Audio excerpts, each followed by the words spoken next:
Dr. Mina Yoon had been working for 36 hours straight. Her field hospital had been set up in what used to be a Valari school. Now it was filled with wounded from 3 species. Human Marines, Valari civilians, even captured Kravik soldiers. She moved from bed to bed, treating everyone the same. It didn't matter that the Kraviks had attacked. They were wounded and she was a doctor. That was all that mattered. A Kravik soldier watched her approach with fear in his eyes. His armor had been removed and he had a serious injury to his leg. He expected torture or execution. Instead, Mina examined his wound and began treating it. "Why are you helping me?" he asked in broken Galactic Common. "Because you're hurt," Mina said simply. She worked efficiently, cleaning the wound and applying synthetic tissue. "We don't kill prisoners and we don't let people suffer if we can help them." The Kravik soldier didn't understand. His species conquered other worlds. They enslaved or killed the populations. The idea of showing mercy to an enemy was foreign to him. But this human doctor treated him as if he was one of her own people. Major Sang-Hoon Kwan walked through the ruined capital city with his Marines. They were helping the Valari rebuild. It seemed strange to go from combat to construction, but humans were adaptable. His soldiers operated heavy machinery to clear debris. They repaired power systems and water lines. They helped families recover belongings from damaged homes. Sergeant Boram Song led a team that was rebuilding a collapsed apartment building. She carried support beams that weighed more than most Valari could lift. Earth's gravity was slightly higher than Valara Prime. For humans, the work was hard but manageable. For the Valari watching them, it was impressive. "Your people are very strong," a Valari civilian said to Boram. "We come from a tough world," Boram replied. "Makes us tough too. Why are you helping us?" "The battle is over." Boram paused and looked at the civilian. "Because you need help. That's reason enough." In orbit, Captain Unji Park stood in what was left of the Iron Resolve. Engineering teams were trying to determine if the ship could be repaired or if it would have to be scrapped. Most of the assessments said scrap. The damage was too extensive. Unji walked through the corridors and saw the scorch marks from fires. She saw the sealed bulkheads where vacuum had invaded. She saw the memorial wall where names of her dead crew members had been inscribed. 93 names. 93 people who had died protecting strangers. "Captain, you should rest," Lieutenant Hyun said. He had followed her through the ship. "I will," Yunji replied. "I just needed to see it. To remember we saved them. That counts for something. It counts for everything." Admiral Daeho had been transported to the hospital ship Mercy's Light. His injuries weren't serious, but Dr. Mina had insisted he rest. He sat in the recovery ward and reviewed casualty reports on a tablet. 3,742 killed in action. Over 5,000 wounded. 8 ships destroyed or damaged beyond repair. Ambassador Taesong Choi appeared on his communication screen. The ambassador was back at the Galactic Council headquarters. His expression was complicated. "Admiral," Taesong said, "I thought you should know. The Council has been in emergency session for 12 hours. Every species is demanding to speak. Some want to condemn you for starting a war. Others want to honor you for saving Valara Prime." "What's the verdict?" Daeho asked, mixed. But something interesting happened. 17 species have announced they're imposing sanctions on the Kravik Empire. The Thule Confederation, which has the largest fleet, has positioned warships at the Kravik border. They made it clear that any further Kravik aggression will be met with force. Daeho nodded slowly. "They're not afraid anymore." "No, you showed them that the Kraviks can be beaten. You showed them that standing up to bullies is possible. We lost a lot of good people, Taesong. I know, but they didn't die for nothing. The galaxy is changing because of what you did." The Galactic Council formally convened 3 days after the battle. Representatives from over 200 species gathered in the Great Chamber. Ambassador Taesong sat in the human delegation area and waited. Council leader Mirath was invited to address the assembly. She stood at the central podium and looked out at the assembled civilizations. These were the species that had debated while her people died. These were the great powers that had done nothing. 3 days ago, my world sent a distress call, Mirath said. Her voice was steady but carried weight. "We were under attack by the Kravik Empire. We had no military. We had no way to defend ourselves. We sent that call to all of you. We begged for help." She paused and looked around the chamber. The Thule Confederation, with the most powerful fleet in the galaxy, said it was too dangerous.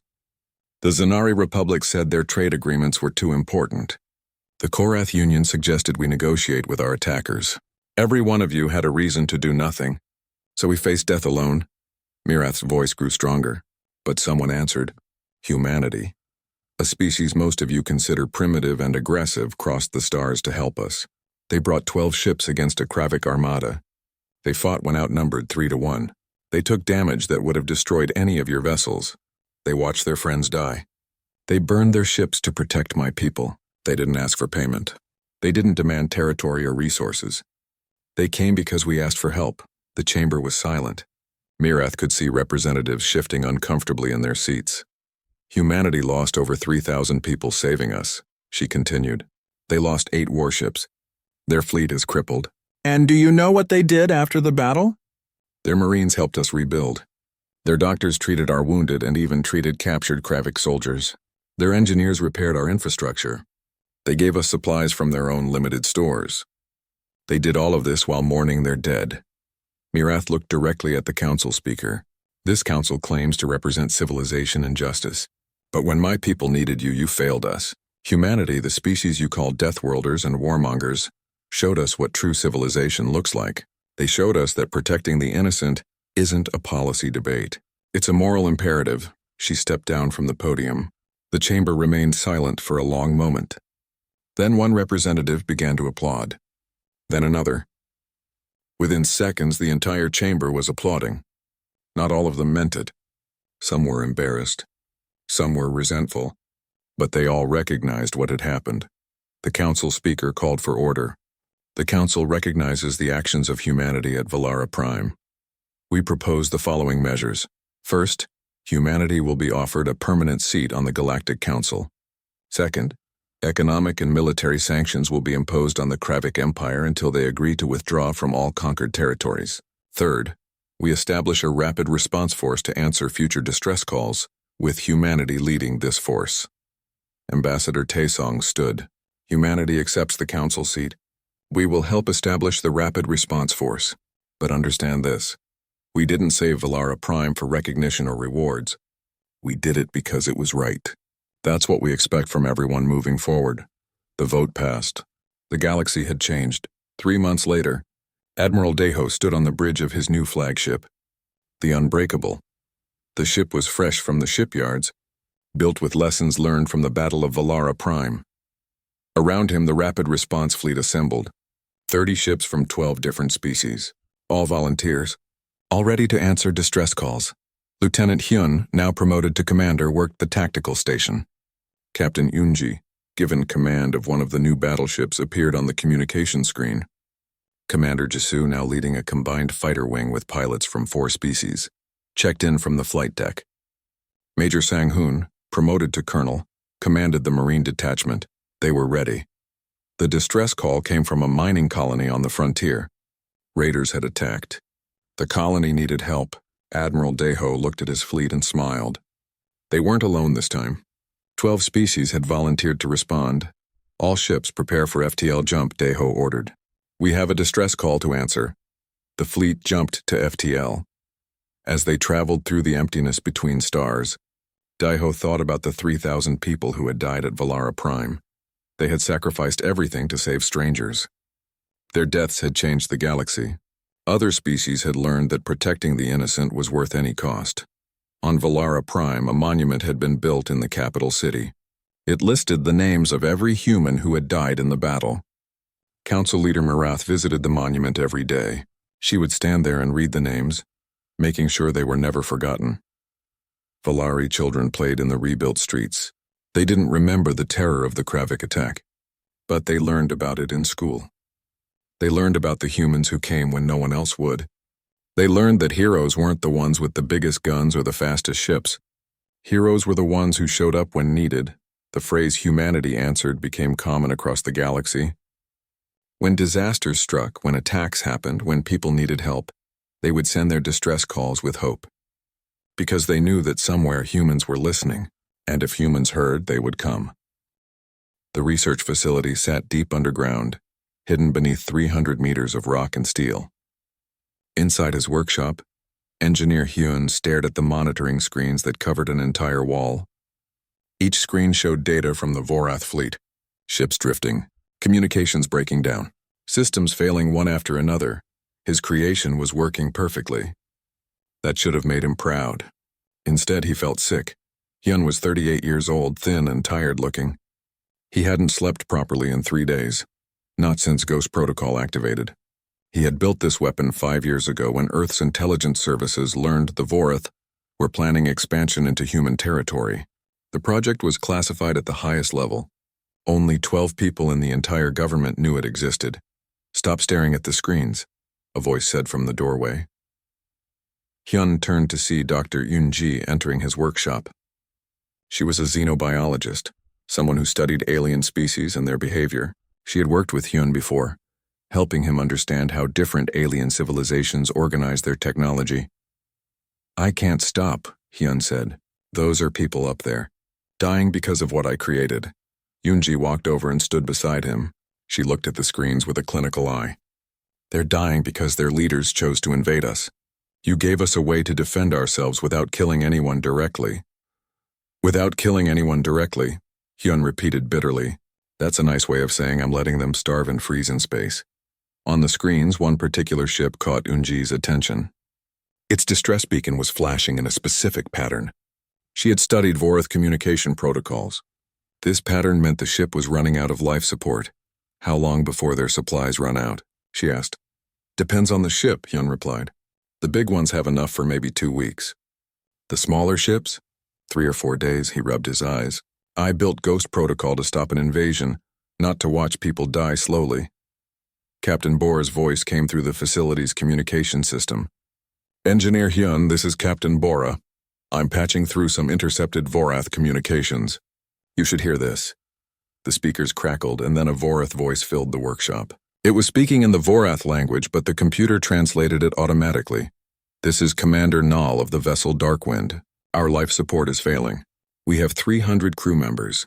If anyone can hear this, we need help. Please, we surrender."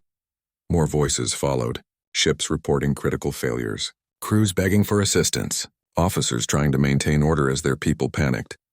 The sounds of a fleet dying in the darkness. Hyun closed his eyes. "Turn it off. You need to hear this," Bora said firmly. "You need to understand what's happening." "I understand perfectly," Hyun snapped. "I understand that I created something that works too well." In orbit above Earth, aboard the Silent Watcher, Captain Bora reviewed the sensor data with her crew. She was 42 years old, a veteran of 3 border conflicts.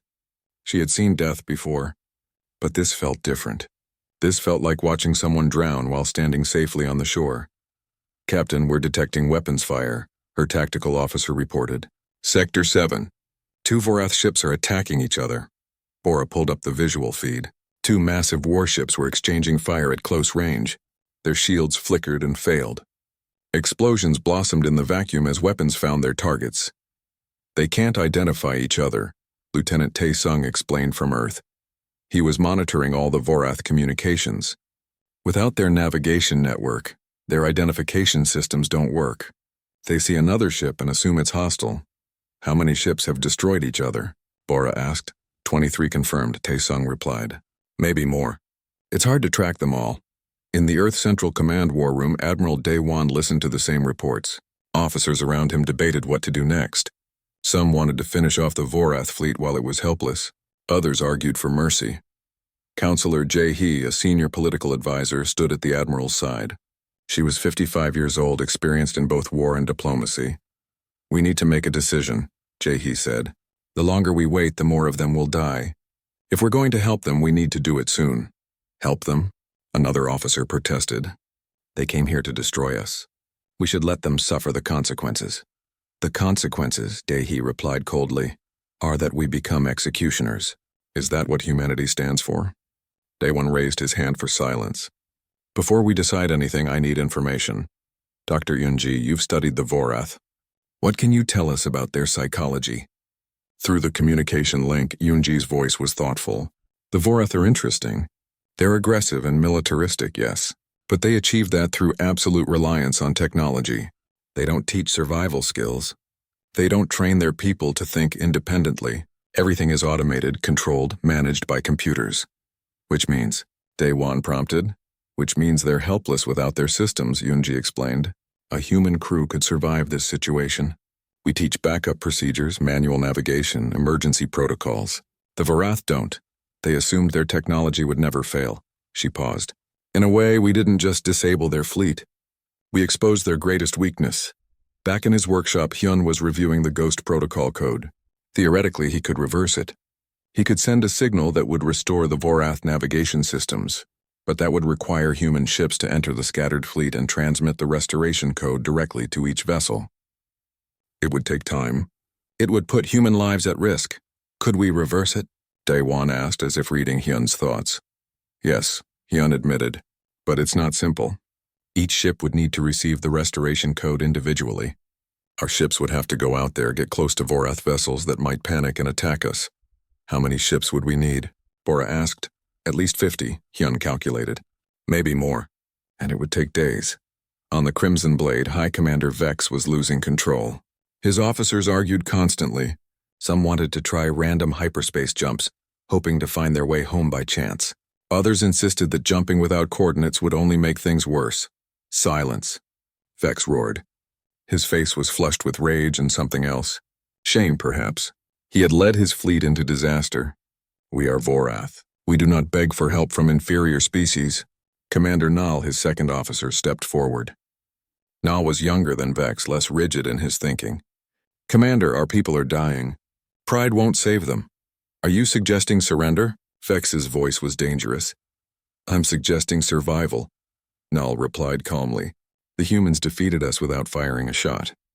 They proved they're not inferior. Maybe we should learn from that. Vex's hand moved to his sidearm. You're relieved of duty. Guards, escort Commander Nal to the brig.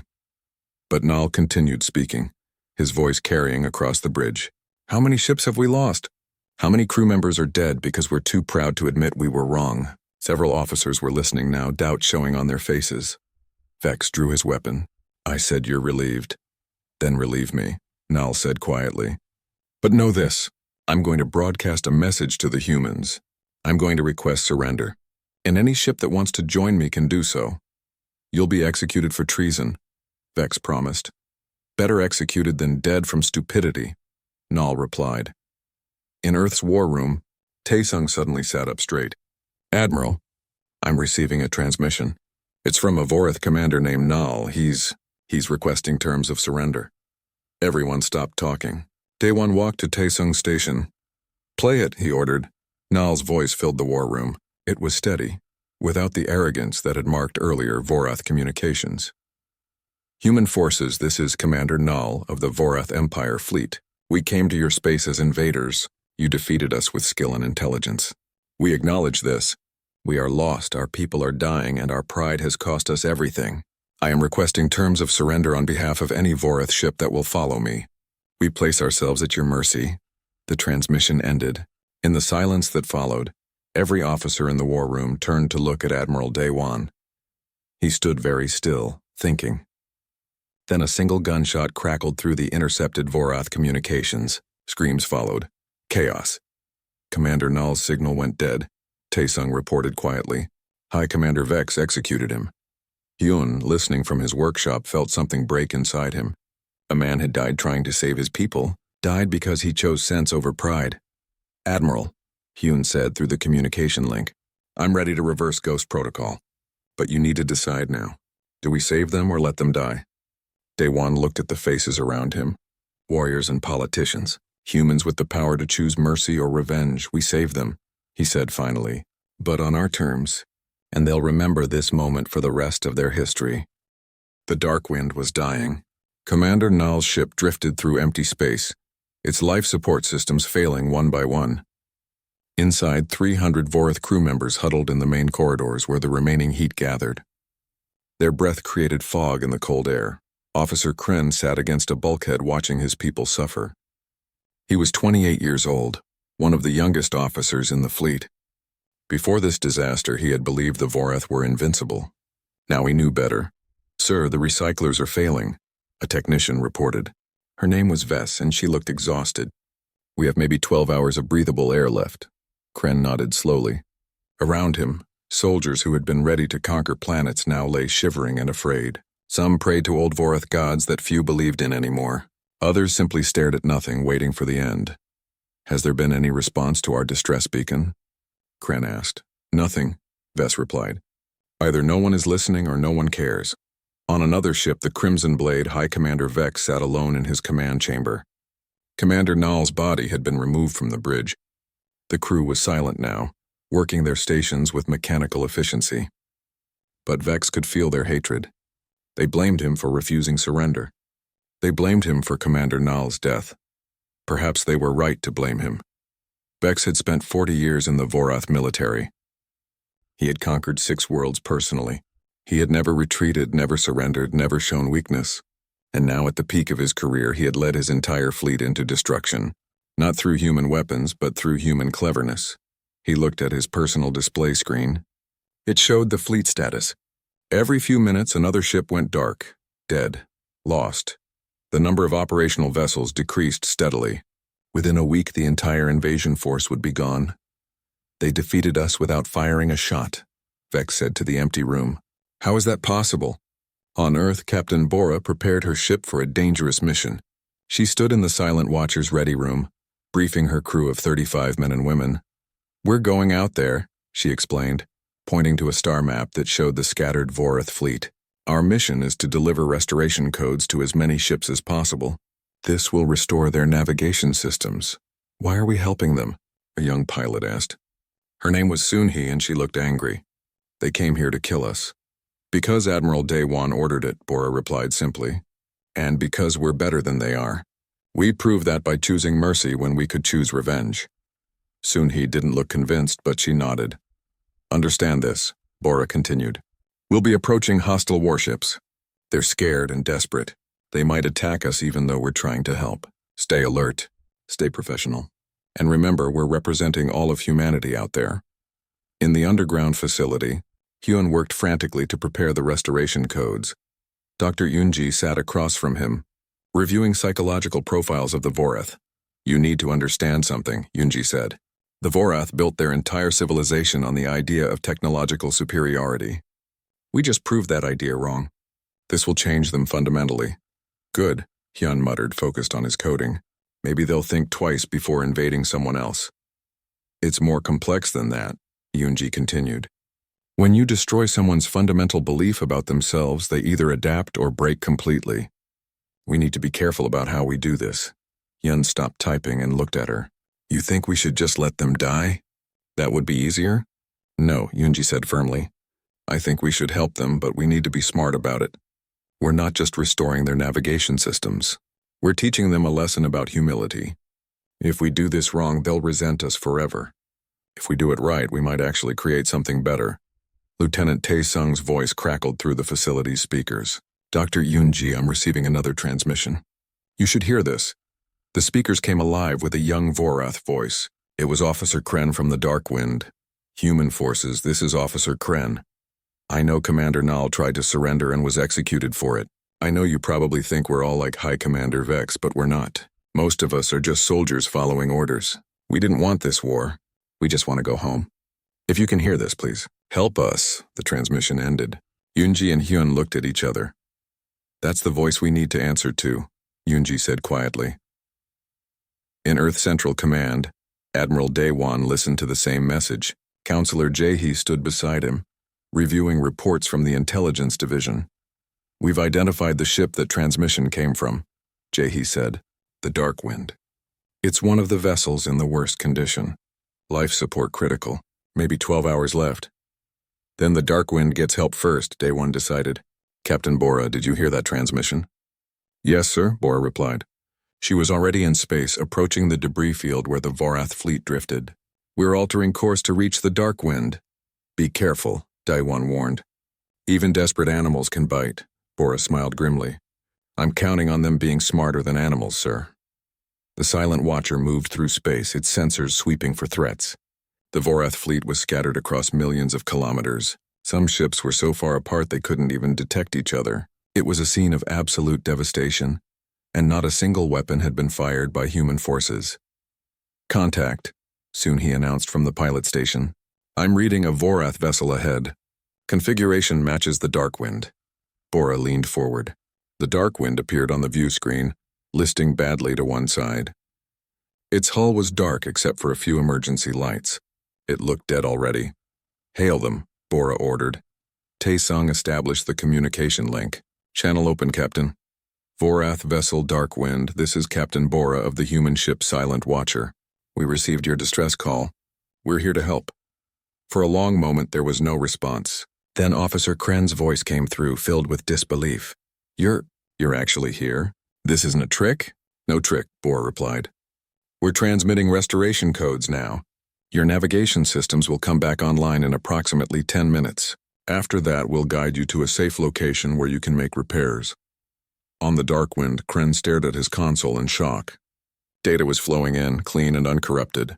The screens that had shown only static for days were coming back to life. Star charts reappeared. Navigation coordinates locked in. It was like watching someone come back from the dead. It's working, Bess whispered beside him. They're actually helping us. Tears ran down Kren's face, though he didn't realize it. Around him, other crew members were seeing the same thing on their displays. Hope after days of despair. Captain Bora, Kren said, his voice breaking. Why? We came here to destroy you. Why would you save us? Bora's reply was simple. Because we can. Because it's right. And because someone needs to show the galaxy that there's a better way than endless war. On the Crimson Blade, High Commander Vex received a report that made his blood run cold. The Darkwind had made contact with humans. Their systems were being restored. Other ships were picking up the same transmissions. Hope was spreading through the fleet. Hope that bypassed him entirely. Sir, his communication officer said nervously, we're receiving multiple signals. Other ships are broadcasting distress calls directly to human forces. They're requesting the same help the Darkwind got. Vex wanted to order them to stop. Wanted to court-martial every officer who dared communicate with the enemy. But he couldn't. He had already executed Commander Null, and that act had turned his own crew against him. If he tried to stop the fleet from accepting human help, they would mutiny. He could see it in their eyes. How many ships are calling for help? Vex asked quietly. All of them, sir, the officer replied. Every ship in the fleet except this one. Vex stood up from his command chair. He walked to the viewport and looked out at the stars. Somewhere out there, human ships were saving his people. The invasion had failed completely. Worse than failed, it had become a humiliation that would echo through Vorath history forever. Open a channel, Vex said. His voice sounded old and tired. To Captain Bora, sir. The communication officer looked shocked. Do it, Vex ordered. A moment later, Captain Bora's face appeared on the screen. She looked at Vex with calm, measuring eyes. High Commander Vex, she said. No insult in her voice.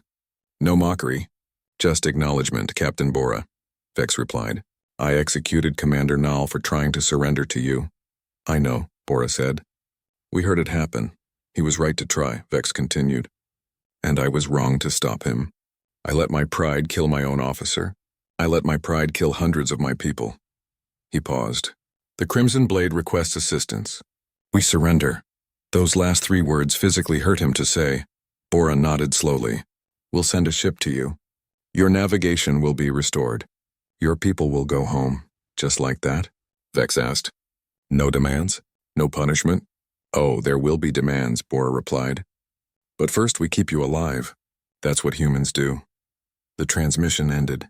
Vex stood in silence for a long time, trying to understand what had just happened. He had come to conquer a weak species. Instead, that species had defeated him, humiliated him, and then saved him. It didn't make sense. But perhaps, Vex thought, that was the point. The neutral station floated at the edge of human space, a small diplomatic outpost that had been empty for years. Now it buzzed with activity. Captain Bora stood in the main meeting room, waiting. Beside her stood Lieutenant Tae-sung and Dr. Yoonji. Behind them, 6 armed Marines stood ready just in case.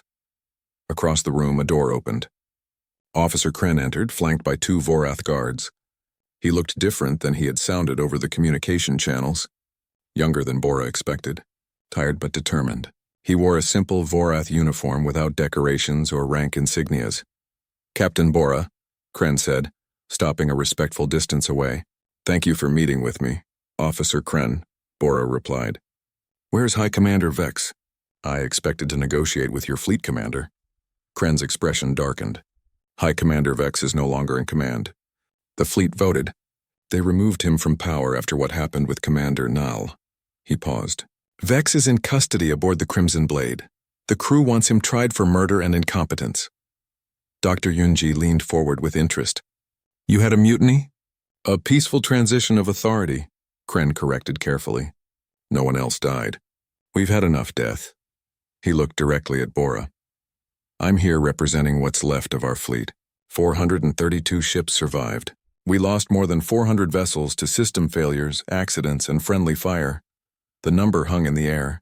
400 ships destroyed without humanity firing a single shot. I'm sorry for your losses, Bora said, and meant it.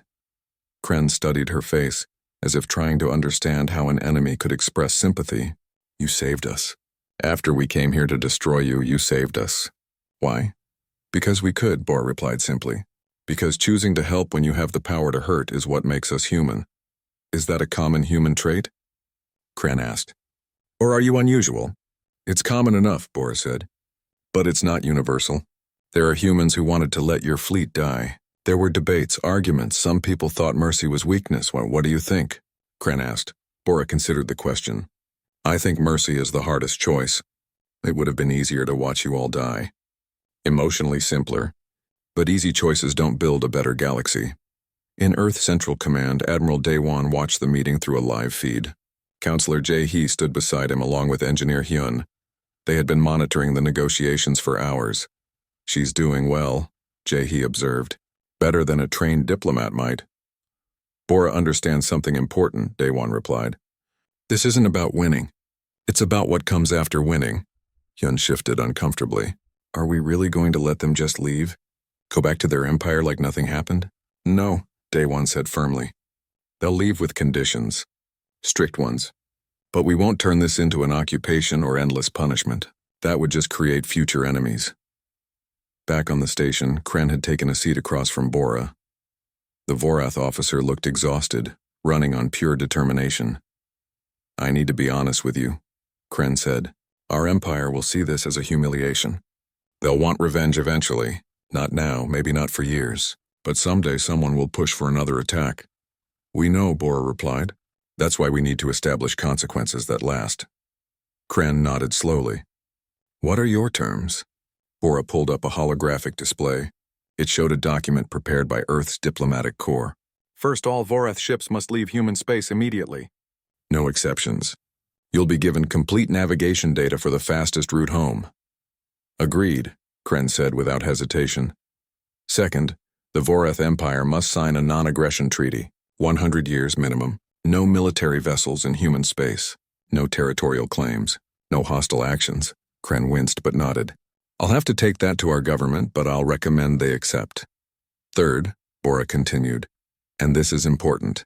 Your empire must acknowledge what happened here. Publicly. No hiding the defeat. No spinning it as something else. The galaxy needs to know that you tried to invade and failed. This time, Kren was silent. Admitting public defeat went against every instinct of Vorath pride. That will be difficult, he said finally. Our leaders won't want to appear weak. They appeared weak the moment they lost their navigation systems, Dr. Yunji interjected. The question now is whether they appear weak and dishonest or weak and honorable enough to admit their mistakes. Kren looked at her with something like respect. You understand us better than I expected. I studied your culture for years, Yunji replied. I know that Vorath value strength. But there's more than one kind of strength. The strength to admit failure is rare in any civilization. Tae-sung, who had been quiet until now, spoke up. Officer Kren, we've been monitoring your fleet's communications. We know that many of your soldiers didn't want this war. They were following orders. That's true, Kren admitted. Most of us are just trying to serve our people. The decision to invade came from the High Council, not from common soldiers. Then go home and tell them the truth, Tae-sung said. Tell them what really happened out here. Tell them that humans didn't win through superior weapons or numbers. We won because we thought differently. Admiral Daewon's voice suddenly came through the communication system. Officer Kren, this is Admiral Daewon of Earth Central Command. I've been listening to this conversation. Kren straightened reflexively. Admiral. I want you to understand something, Day One continued. We could have destroyed your fleet completely. We had the capability. Engineer Hyun, the man who created Ghost Protocol, could have made it permanent. Your ships would never navigate again. You would all have died in the darkness. Why didn't you? Kren asked. Because that's not who we are, Day One replied. Humanity has fought many wars. We've made mistakes. We've done terrible things. But we've also learned that endless revenge creates endless war. Someone has to break the cycle. Kren absorbed this. So you're breaking the cycle by saving us. We're giving you the chance to break it, Day One corrected. What you do with that chance is up to you and your people. On the Crimson Blade, High Commander Vex sat in his quarters under guard. He could hear the crew outside working to restore full ship functions. They spoke in hushed voices, but he caught fragments of conversation. Words like peace terms and negotiation and going home. A young officer entered, carrying a meal tray. She set it down without meeting Vex's eyes. What's happening? Vex asked. What are the humans demanding? The officer hesitated, then spoke. Officer Kren is negotiating peace terms. We're going home, Commander. The war is over. Over? Vex laughed bitterly. We never even fought.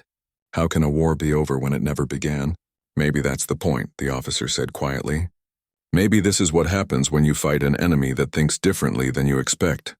She left before Vex could respond. He sat alone staring at the walls. His entire career, his entire worldview had been built on Vorath's superiority. Now that foundation had crumbled. The humans had proved something he couldn't accept. They had proved that intelligence mattered more than weapons. That strategy mattered more than strength. That mercy could be more powerful than cruelty. It was too much to process. Back on the station, Bora was finalizing the terms with Kren. There's one more condition, she said. We want a communication channel established. Direct link between Earth and your homeworld. If there are problems in the future, we talk instead of fight.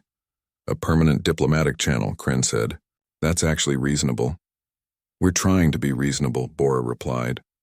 Despite what happened, we don't hate the Vorath. We just want to be left alone. Kren stood up.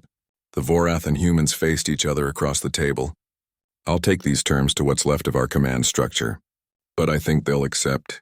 No one wants to stay out here any longer than necessary. How long until your government responds? Bora asked. Our communications with home are still damaged, Kren explained. Maybe 2 days for a message to reach the Home Council. Another 2 days for their reply. 4 days total. We can wait 4 days, Bora said. Your fleet is safe. We've established supply stations where you can get food and repair materials. No one else needs to die. Kren extended his hand in the human gesture of agreement that he had learned. Bora shook it, and in that moment, both of them understood they were doing something important.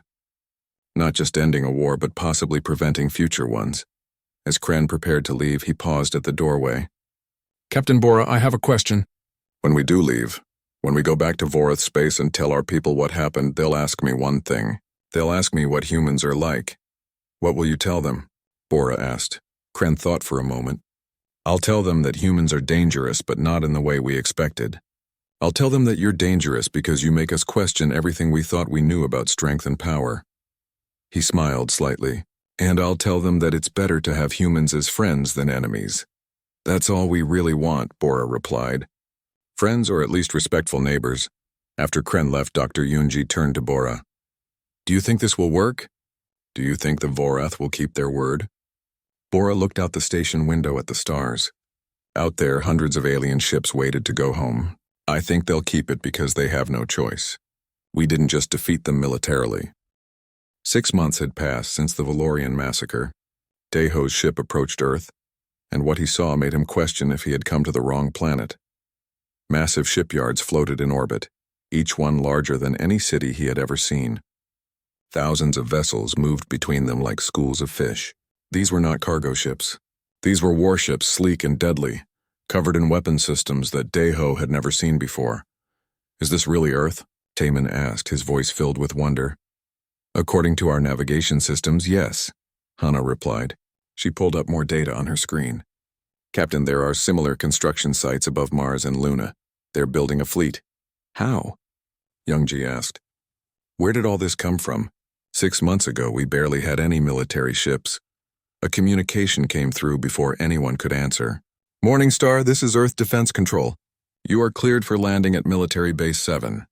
Admiral Hyunwoo will meet you there. Welcome home. The base was even more impressive up close.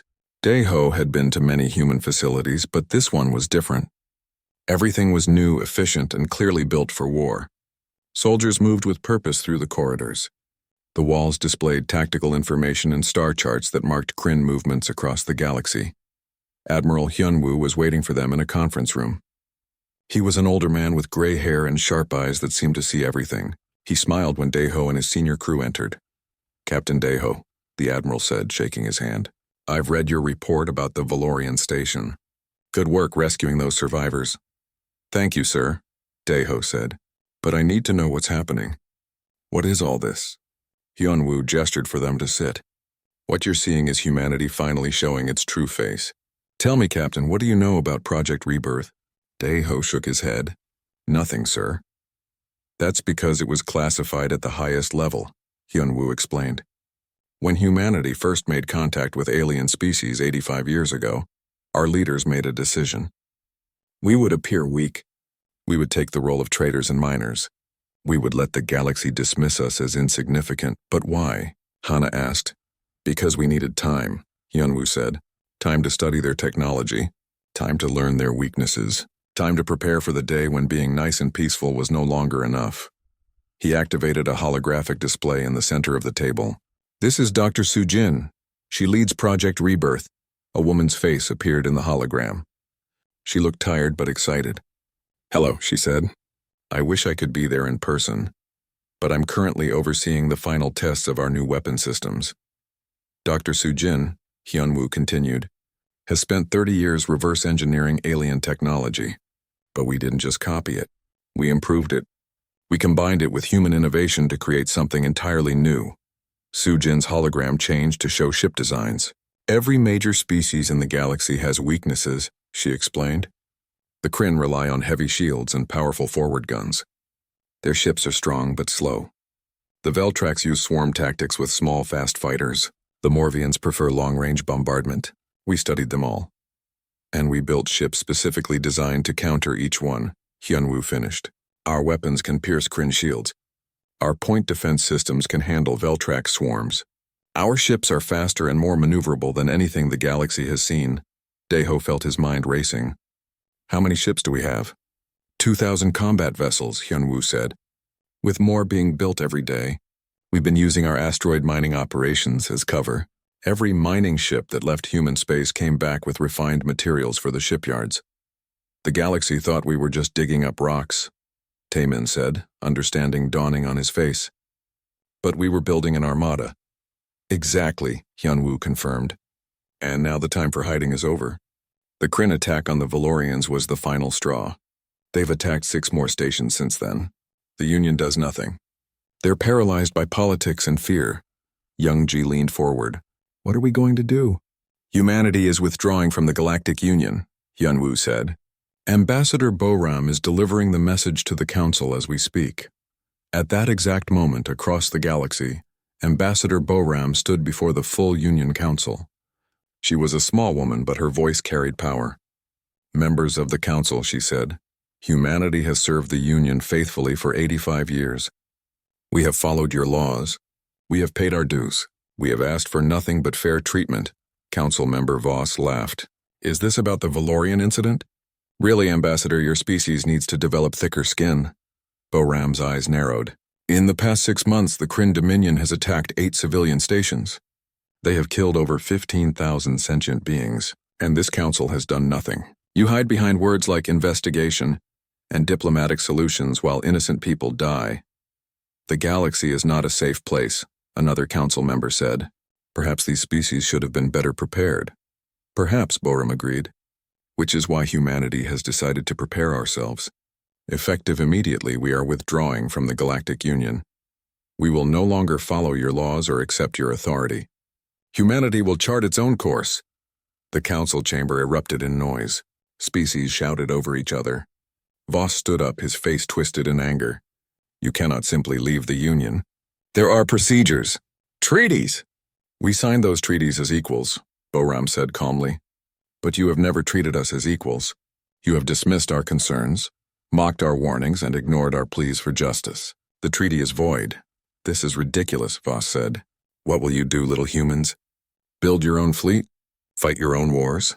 You'll be destroyed within a year. Boram smiled. It was not a kind smile. Thank you for your concern, council member. We'll manage. Goodbye. She cut the connection before anyone could respond. Back on Earth, Hyunwoo showed Daeho and his crew live footage of the council's reaction. They watched alien species argue and shout, completely dismissing humanity's declaration. They think we're bluffing, Hana observed. Good, Hyunwoo said. Let them think that. Captain Daeho, I'm promoting you to Commodore. You'll command Battle Group 7, 12 heavy cruisers, 8 destroyers, and 4 support vessels. Daeho felt the weight of the promotion settle on his shoulders. What will our mission be, sir? The Kryn are planning a major offensive against our trade routes, Young-ji said suddenly. She had been working on a data pad while they talked. I've been monitoring their communications. They think we're an easy target now that we've left the Union, Hyunwoo nodded. Good work, Lieutenant. That brings me to your next assignment, Commodore. The Kryn are going to attack our convoy in the Epsilon sector in 3 days. They expect to find defenseless cargo ships. But they won't, Daeho said, understanding the plan. No, Hyunwoo agreed. They'll find you.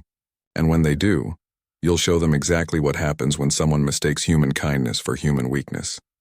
Over the next 3 days, Daeho met his new crew and learned to command his new flagship. The ship was called the Defiant, and it was beautiful. Every system was cutting edge. Every weapon was designed for maximum efficiency. His crew was excited and nervous in equal measure. Hana had been given her own destroyer to command. Taemin was his chief engineer. Young-ji ran communications for the entire battle group. They were ready. As they jumped into faster-than-light travel toward the Epsilon sector, Daeho thought about the Valorian survivors they had rescued. He thought about the thousands who had died. He thought about Council Member Voss's mocking voice. They wanted us to stay quiet, he said to Hana over the communication channel. They wanted us to accept our place as weak little humans. And now? Hana asked. Daeho watched his battle group move through space in perfect formation. 2,000 ships across human space were doing the same thing, moving into position, preparing for what came next. The galaxy didn't notice. They were too busy laughing at humanity's declaration of independence. They were too busy dismissing human concerns. They were too busy being arrogant. Now they'll hear our roar, Daeho said. The Kryn were coming, and humanity was ready.